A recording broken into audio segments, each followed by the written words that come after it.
La conservació de la música i del ball tradicional és dedicació de tots, ciutadans, col·lectius culturals, institucions públiques, però en especial dels grups folclòrics de Ball Valencià. Any rere any perpetuem un patrimoni cultural que pertany al nostre poble i es identifica amb ell.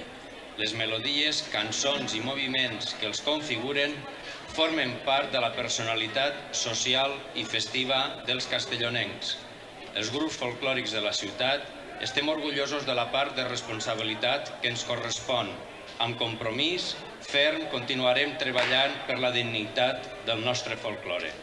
Ballarem tot seguit el 12 de Canals i el Bolero en Fandangà de Xàtiva.